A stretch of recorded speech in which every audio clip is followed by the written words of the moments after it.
This sort of track today, what I was looking for when I called for all the speakers that I went out to, was really an understanding of the diseases that many of us had when we were children: measles, mumps, rubella, chickenpox, all of those things that have vaccines created for them, we go into the pediatrician's office these days, or most people go into most pediatrician's office, and the pediatrician tells you, oh my goodness, if you don't get the measles vaccine and your child gets the measles, they will die from the measles. And, you know, you look at that and you listen to it, and I grew up in England, and not that England makes a difference, but I had measles, mumps, rubella, scarlet fever. I had everything under the sun, and I'm alive.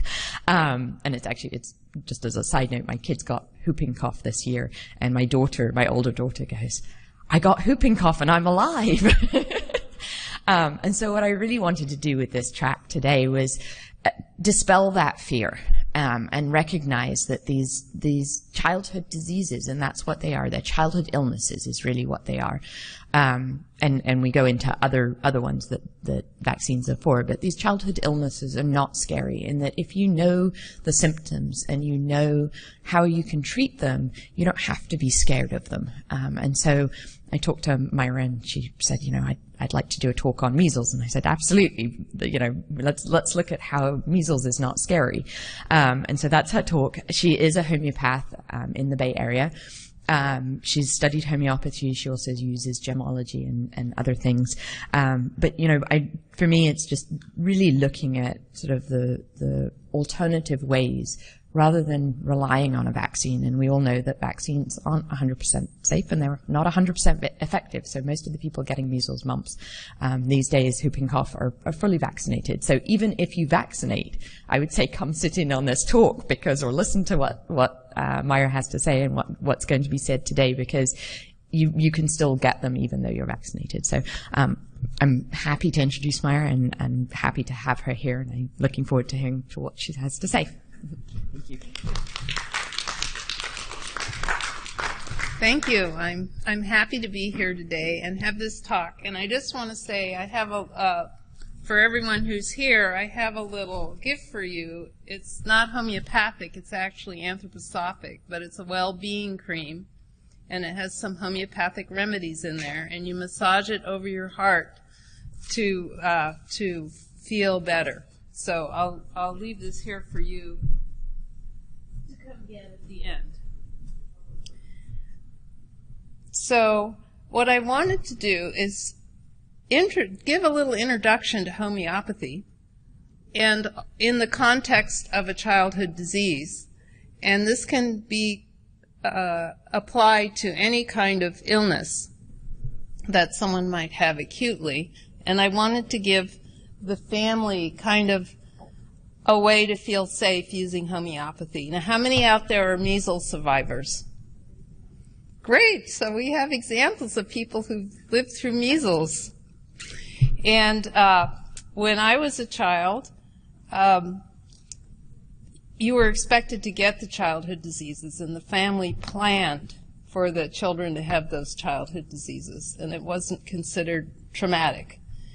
And I actually am not a measles survivor. I was 8, and I have no way of really understanding what happened to me, but I was given a measles shot, which was just developed, and I actually developed a rash and an illness, and I couldn't go on a trip with my mother. I had to stay home with a babysitter because my father worked, because of this illness that I had. And my pediatrician said it wasn't measles, but it happened shortly after the shot.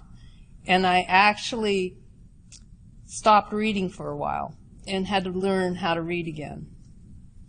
So I don't know. I mean, to me, now I think, well, that was probably a vaccine reaction, but I don't know. You know, there's no way to go back in time and figure that out.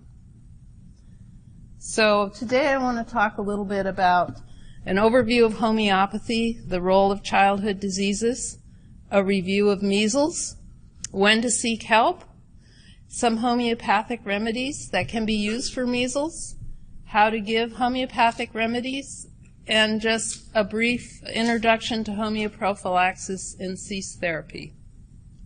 And I want to say that I also have a handout that I believe will be available on the download. I have two handouts. One's kind of an overview of homeopathy, and the other is about different remedies to use for measles than what I'm covering to here. So you'll have a broader toolkit to draw from. So homeopathy was founded by a German physician named Samuel Hahnemann about 250 years ago. So it's an alternative medicine that is Western. When we think of alternative medicines, we usually think of Eastern medicines, but we have a Western medicine, and it's based on the findings of Hippocrates and the law of similars. And as far as I know, and maybe some of you can correct me, that homeopathy is the only system of healing based on the law of similars.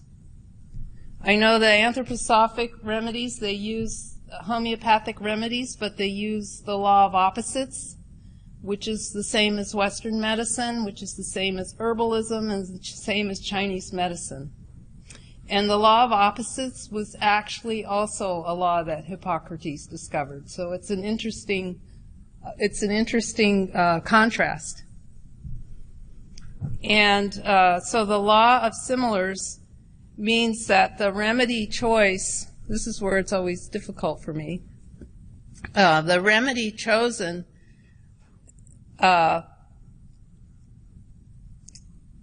matches the symptoms the person is having if they were to take that remedy in gross form.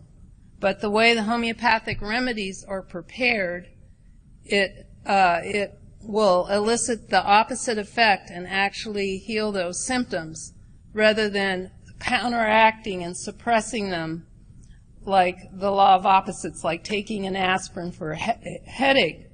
Doesn't really make the headache pain go away, it just masks the symptoms. And I'll talk a little bit more later about how homeopathic remedies are made, but one example I can give is coffee. When you drink too much coffee, you get jittery, your mind races, and you can't sleep. And there's a homeopathic remedy made from coffee called Coffea cruda. And in homeopathy, they use the Latin names for all the homeopathic remedies because it's the international scientific standard. But coffee made in a homeopathic remedy will take those racing mind and insomnia and a lot of those symptoms away. So that's just a little example. They're natural and holistic. They look at the person's totality of symptoms, and they act as a catalyst to stimulate the body's self-healing mechanism. That's how they work. Oh, and I wanted to point out how long homeopathy has been in the United States. So if we look at that little picture in the corner, and maybe I should have made it better, that's an actual statue of Samuel Hahnemann that was dedicated to the United States at the turn of the 20th century by President McKinley. And it's there today on Scott Circle in Washington, D.C. Has anyone seen it? Yeah, so it's the only statue of a physician on Scott Circle.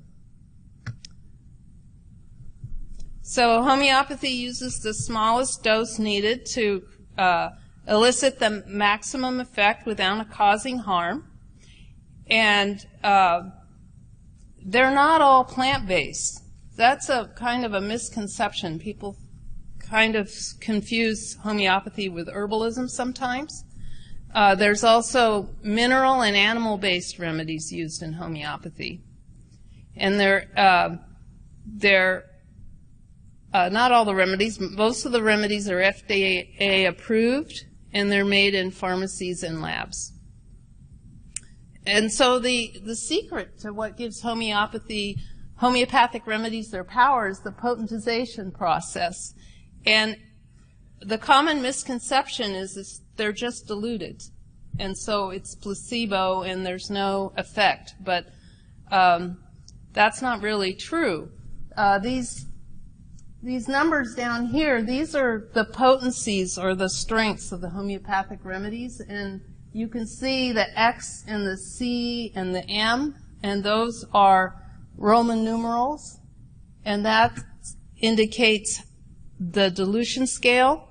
And then the numbers, the 6, the 30, and 200, etc., those are how many times they've been gone through the potentization process.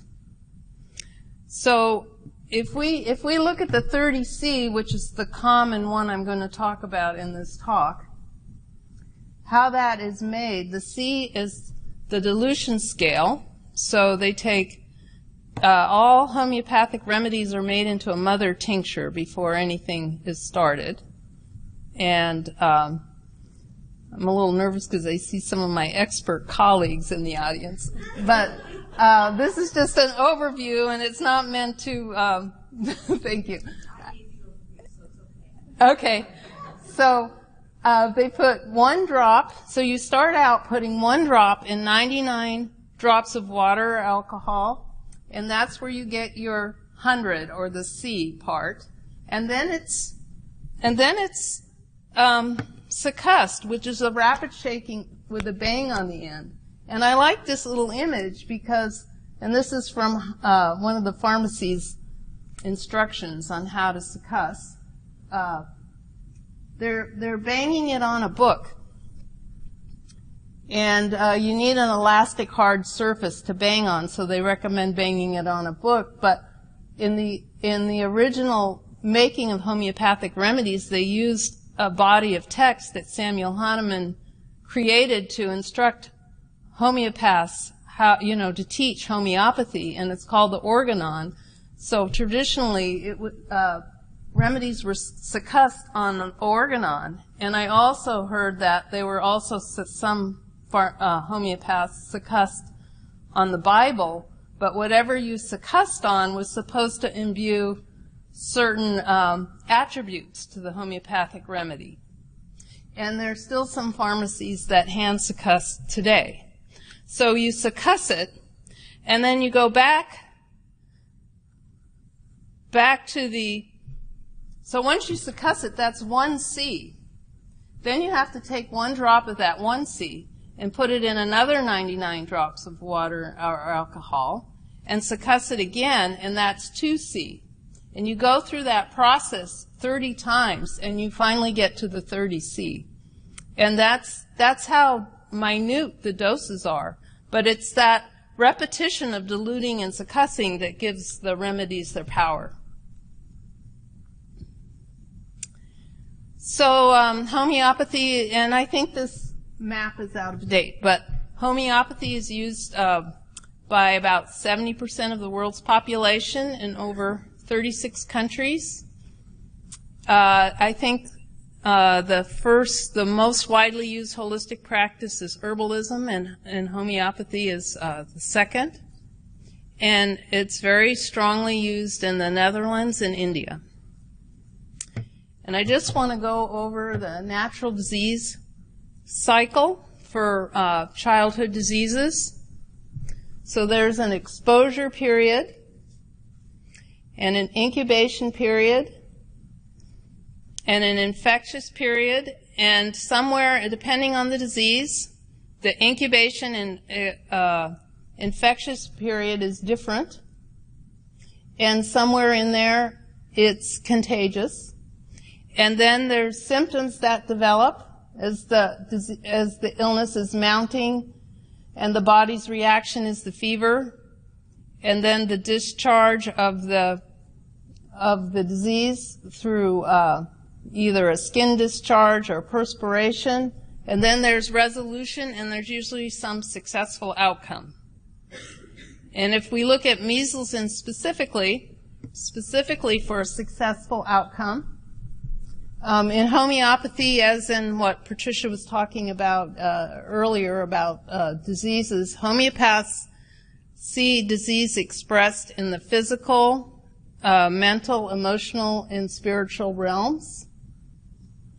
And the role of disease, which Kate talked about, is resolving inherited weakness and developing resistance and becoming stronger in ourselves. And it's usually followed by a growth spurt, either a mental or physical growth spurt. And then from Neil Miller's book, he spoke yesterday. In his research, he actually documented some of the successful outcomes of the natural measles society, of contracting the natural measles illness. And he confirmed that contracting measles makes us more resistant to certain cancers as an adult. Anyway, these are the studies that confirm the anti-cancer link between having measles, the natural form of measles in the wild, and a resistance to cancer. So in the measles cycle, there's an exposure period, and the incubation period is 7 to 21 days. They might start with a chill or a fever. And in measles, the contagious period is 4 days before and 5 to 10 days after the rash appears. It'll start with the Koplik spots, which are white pustules inside the cheek, which are unique to measles. There's a skin eruption, a nasal discharge, maybe photophobia, a sensitivity to light, and eye tearing, and perspiration, and then we get the resolution and the benefit of having the disease. So here's a kind of a picture of what Koplik spots can look like, and also a typical skin rash. What I think causes fear in people around measles are the unusual symptoms. And the unusual symptoms are complications that are usually not caused by the measles disease itself, but by a complication. And I just wanted to make people aware of them because they don't happen often, but people should be aware of certain conditions that might arise where you might want to seek help and go beyond home care.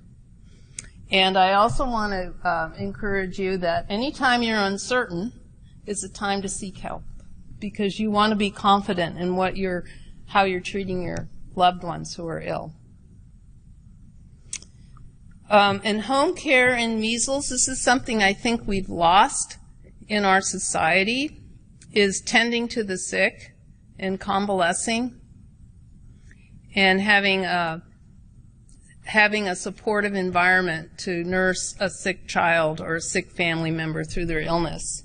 So it's important to tell them what's wrong and reassure them. Reassure they'll get better.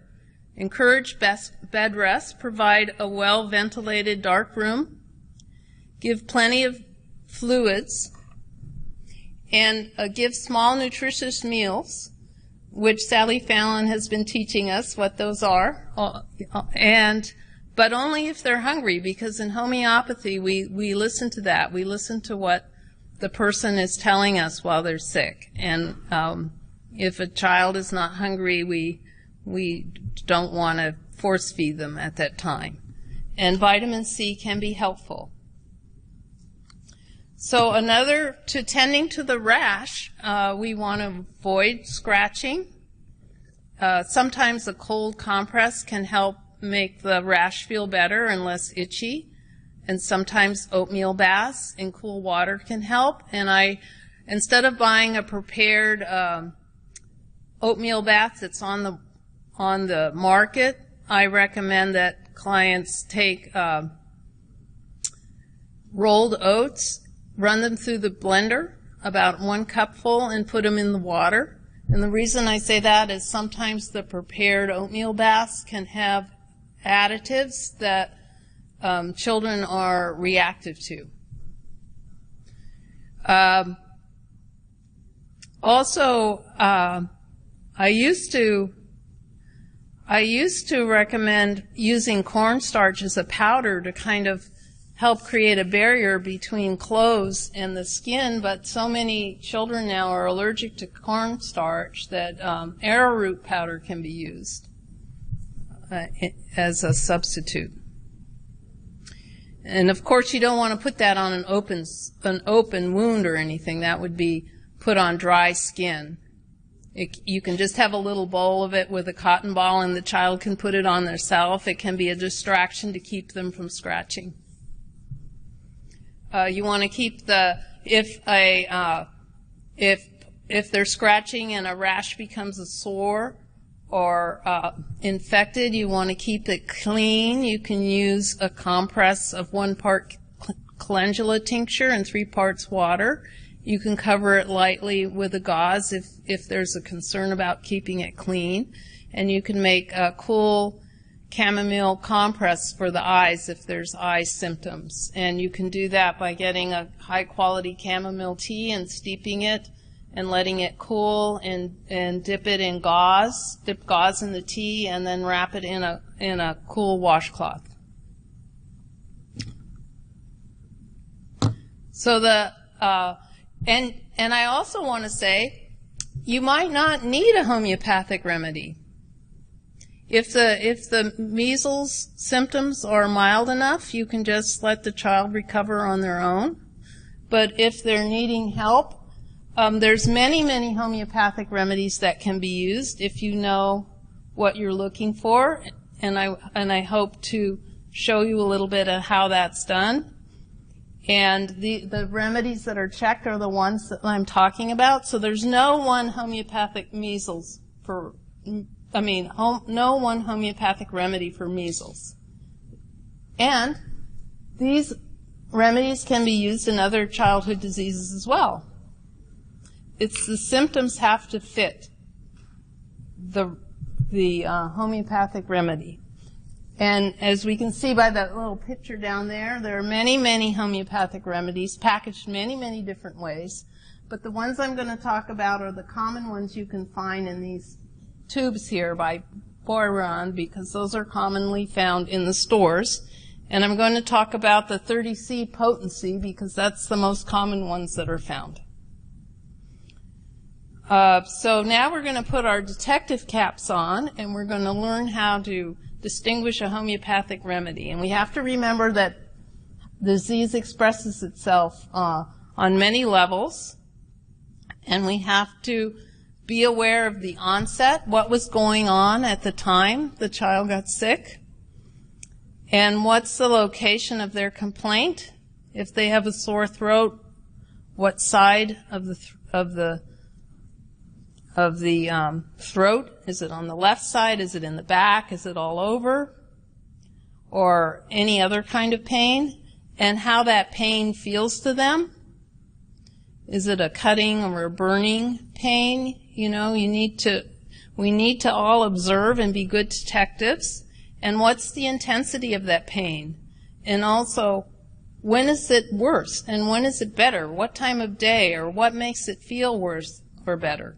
And then we want to observe the child. How do they look? How does their face look? Do they look kind of out of it and limp, or are they more active and they don't want to lie down and they want to move around a lot and play? Do they want the window open? Do they want the window closed?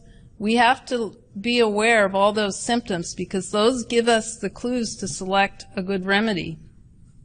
And we want to listen to what the child says and what they're asking for. Are they asking for cold drinks? Do they want lemonade? Do they want warm drinks? All these things are important. Or what are they saying about how they feel? And then we also need to know what questions to ask. And so now we can put our detective cap on and look at some remedies and see if we can make a distinction to choose a homeopathic remedy. So I want to talk about aconite first, and I also talked about aconite in my handout because I think this is the most common remedy in an acute illness. And you probably, if you're just starting out and you don't know what to do, you probably can't go wrong with starting with aconite. It's often, the causation is often after shock or fright or exposure to cold, which can be considered a shock to the body. The symptoms come with a sudden onset of symptoms, often a high fever. In measles, the rash is bright red, rough, can burn and itch. There also can be a dry, barking, croupy kind of cough along with it, and a thirst for cold drinks. And aconite is monkshood, and you can see the little blue flower over there. So just, it's a flower, it's a plant remedy. It's not a flower remedy, but it's a plant remedy. But these are some of the common characteristics of someone needing aconite. And now I want to talk about an animal remedy here, and my example is going to be apis, which is made from the honeybee.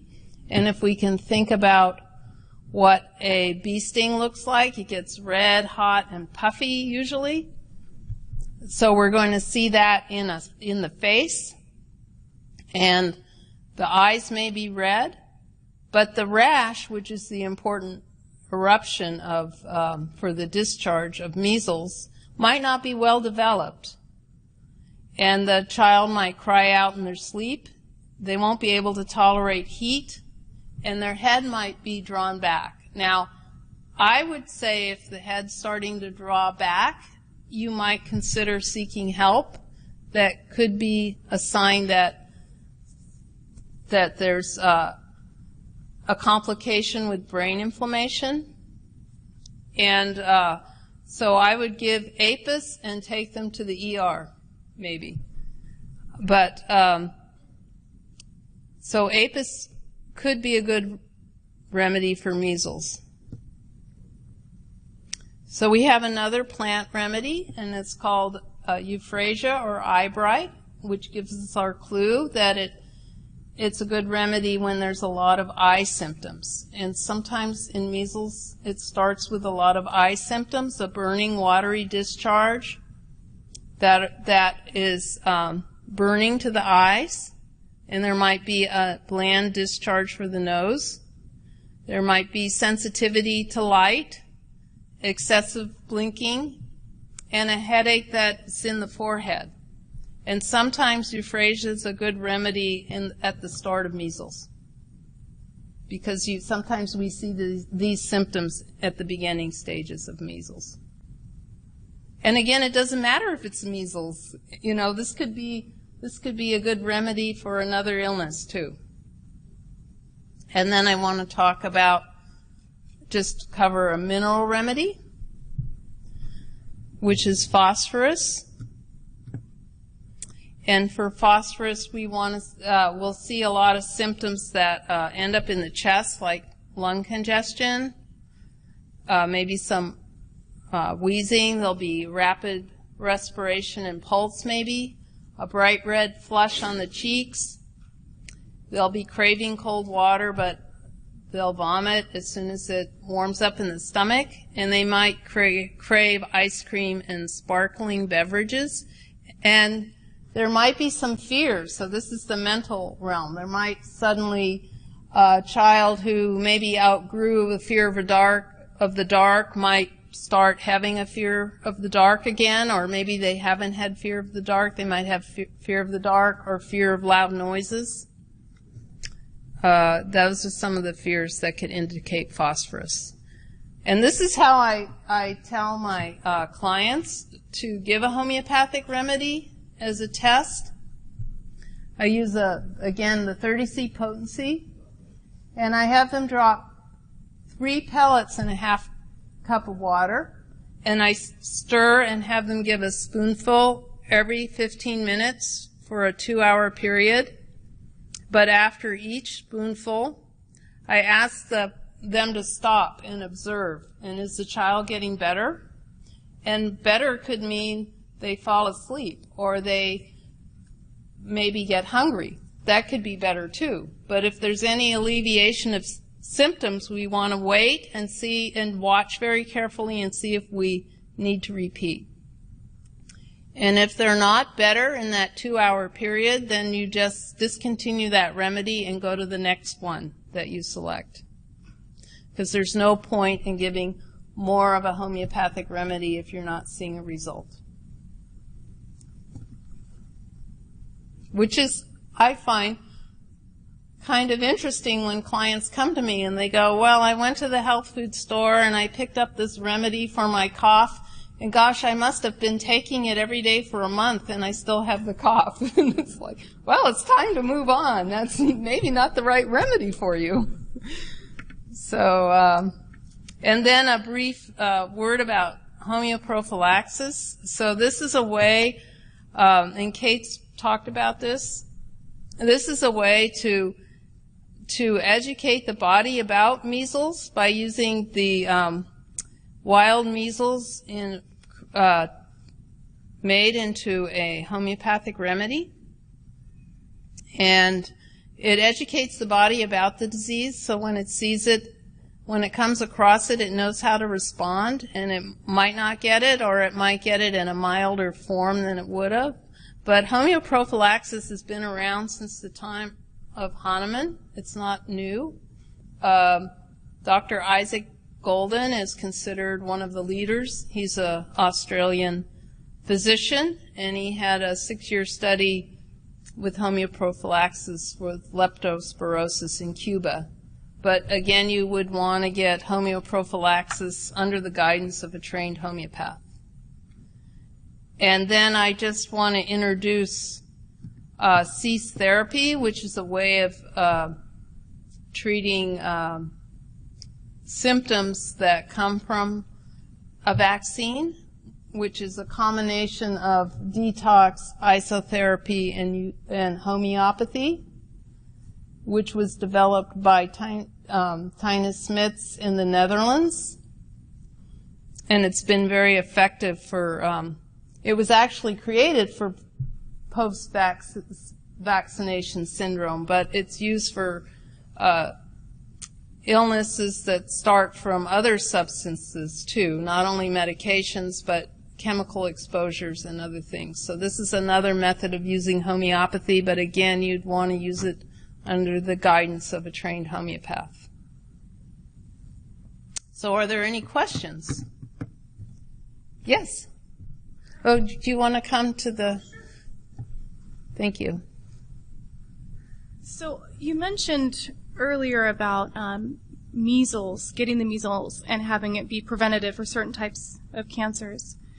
Is it possible that measles as a disease can be used in treatment for cancers? Has anybody looked into that? Using the homeopathic remedy? Or using the disease itself, measles, as a treatment. Has that been something that anybody's looked into? Like, can well, Kate can answer that.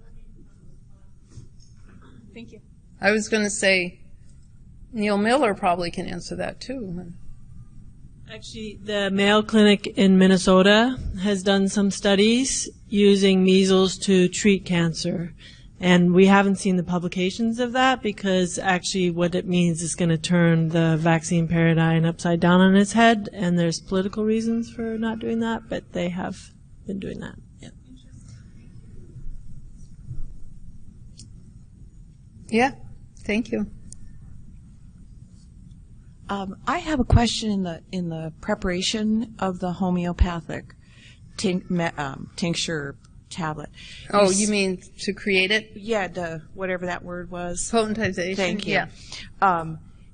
Okay, so you said it's either done in water or alcohol, and I'm wondering why you choose either one.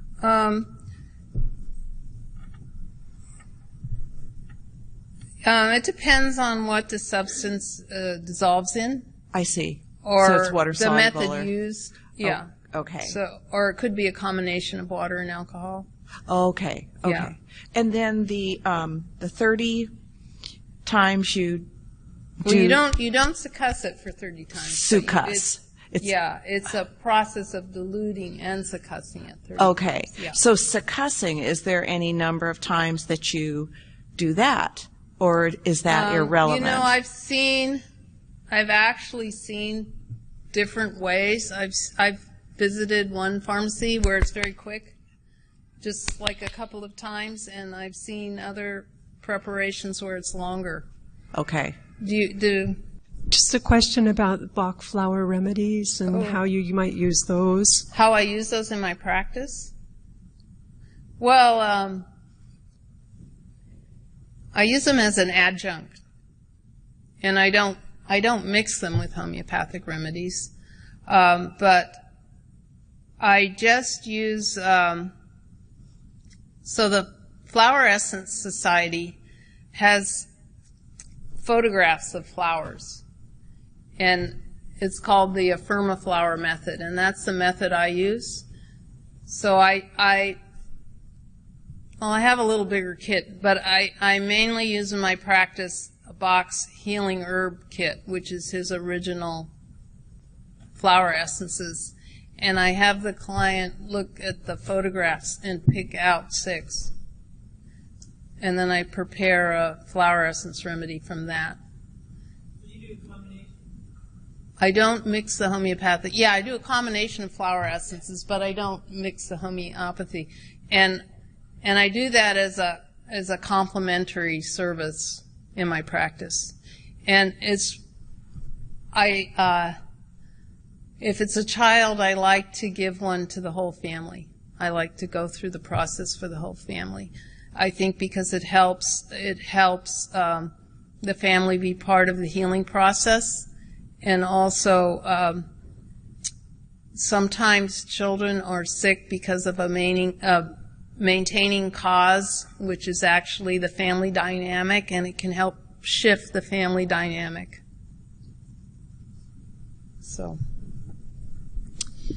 So in treating a child, I would imagine that perhaps you're thinking broader with the whole family. Do you offer at times support to the other children or to the family members because they'll be in the same household with the same pathogens?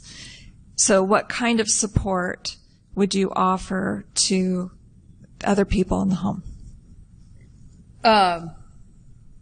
You mean if they're bringing the child? I mean, it's nice if the family is all going under the constitutional homeopathic process together, but that doesn't always happen. But sometimes I do give adjuncts to other family members, and sometimes I don't. It just depends on the situation.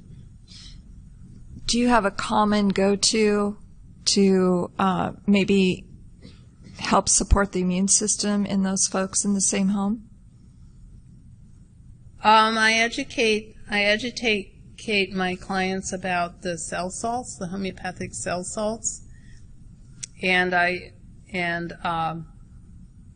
do suggest that they can use those freely without worrying about complications.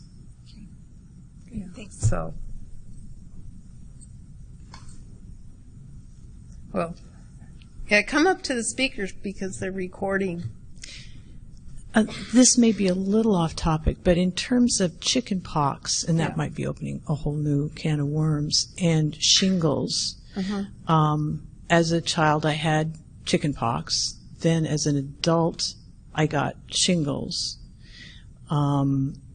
Is there any way to, since I don't take vaccines, in hindsight, should I have prepared myself for not getting shingles, or is there, I did take some homeopathic remedies after I got the shingles, which helped me through it, but is there anything you can say on that topic that might not be too large, or is that too big a span?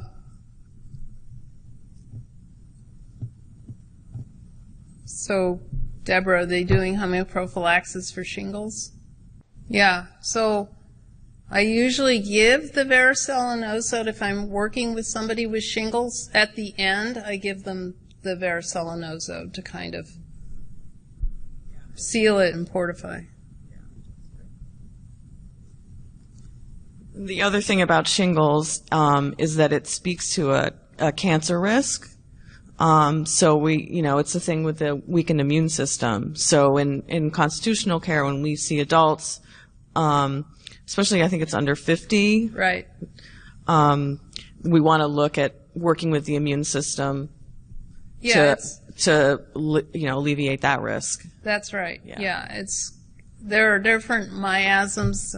Then we get in a whole complicated discussion about in homeopathy and chickenpox and shingles are under the cancer miasm, and it would dictate someone should come for constitutional care.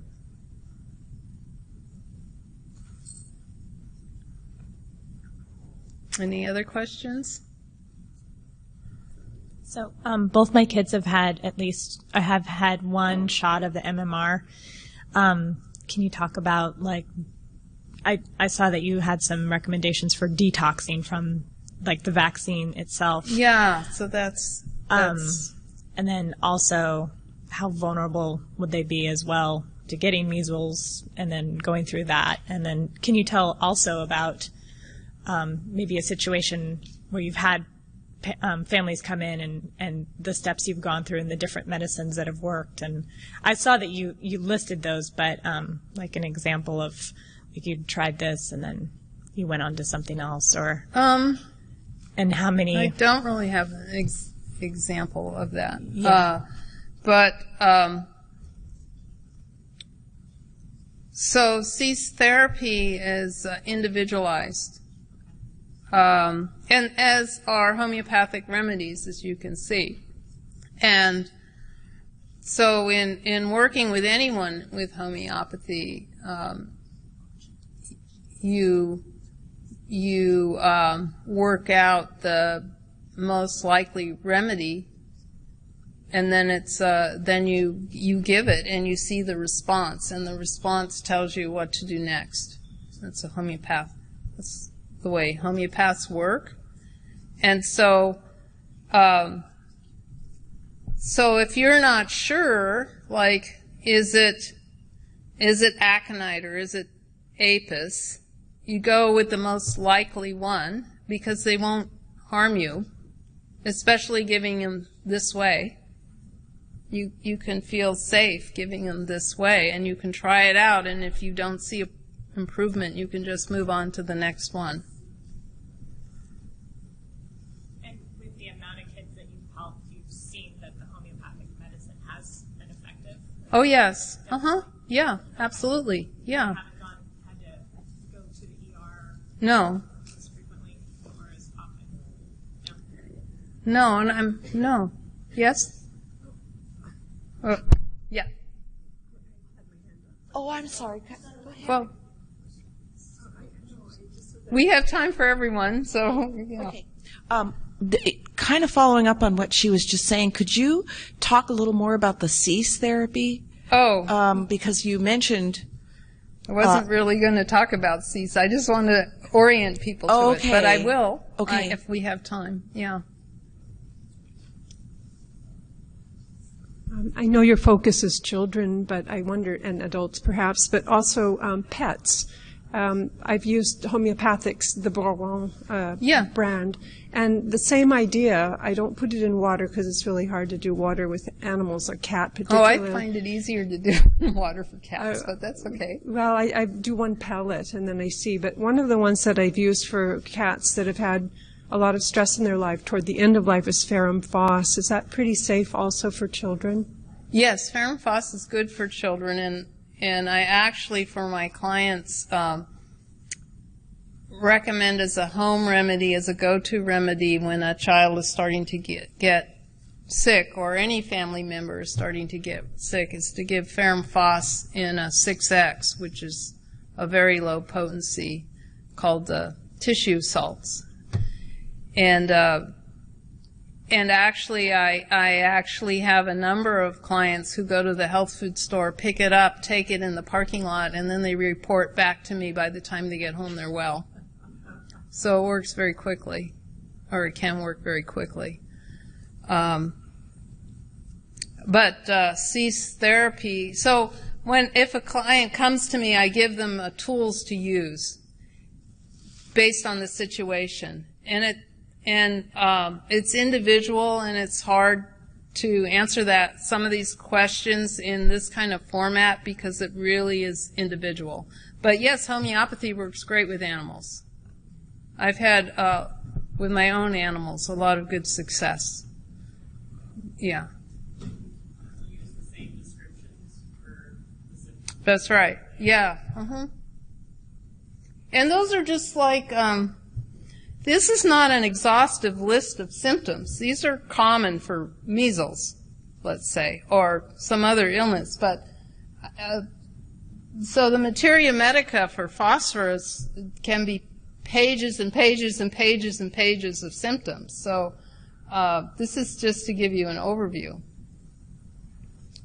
And I know it's kind of misleading when you go into the health food store and you see the label that has one symptom on each bottle, and you think, oh, this is the panacea, this is the magic bullet, like this will cure all my coughs, and it's not true. There's labeling laws, and they have to put something on the bottle, so they put what the manufacturer perceives as the most common symptom for that item. And over the years, I've seen the same remedy from different manufacturers with different descriptions. So the more you study, the more complicated it gets. But I'm just trying to break it down to give people an easy tool. And in the handout, the download handout, there's more instruction. The one that is supposed to be available on the download. What do you mean by download? We're to submit papers and handouts, and then they're going to have them on a link so people can download the talks. And I have 2 handouts that are different from my presentation.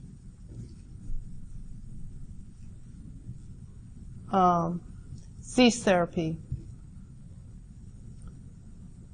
So cease therapy, again, is detoxing kind of a substance that has made someone ill out of the system. And it starts by opening up those detox pathways from the organs, because you can't start detoxing unless the pathways are open, because where are the toxins going to go? They're going to reabsorb somewhere else. So it's a method of using different things, and it can be a supplement or an herb or another homeopathic remedy or a flower essence to open those detox pathways, and then giving the substance that made the person ill in a homeopathic remedy to detox it out, and then a homeopathic remedy, more of a overall or constitutional homeopathic remedy to support the whole person during this detox process. And one of the reasons we open up those pathways are to prevent the aggravations, the Herxheimer aggravations that can happen in a detox process, like brain inflammation and skin issues and liver issues, things like that. But now we're getting complicated. I don't know how far to go. But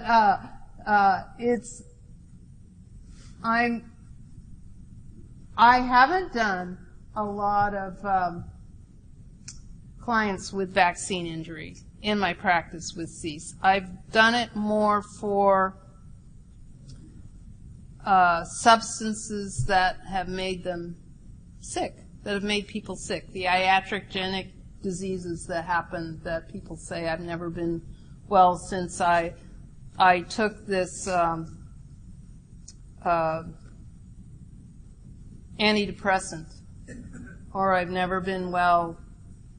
I've never been well since I worked in the car wash that summer in college and got exposed to all those petrochemical cleaners and stuff. Those are the kinds of ways I've used cease. I What's interesting, I did have a child come to me that had eye ticks after getting the flu vaccine. And we didn't even get that far. We just opened up the detox pathways, gave a homeopathic remedy, and it resolved it because the body was healthy enough and resilient enough that it just needed a little help to get those symptoms out. In fact, it's been a year and a half since I've seen them, and they just came back, and it's a completely different child. Completely different child. So it works very profoundly. Hi. Hi. Can you talk about fever and how homeopathy works with fever, and when you introduce it, what stage, or do you let it go, or how does that work? I recommend people let it go. Yeah, depending on the age, let it go high. But then again, it would be the other symptoms. You wouldn't just give a homeopathic remedy because someone has a fever. Right. You would look at all the symptoms to choose a homeopathic remedy. So it's not just the fever that you would work with. You know, like we looked at aconite had a sudden high fever, but there's other remedies that can have a sudden high fever. Belladonna, for example. And so we'd want to look at the other symptoms to decide, are we going to give aconite or are we going to give belladonna?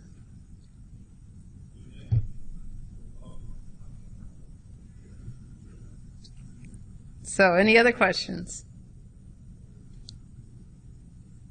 Great, thank you. And don't forget to come up and get this.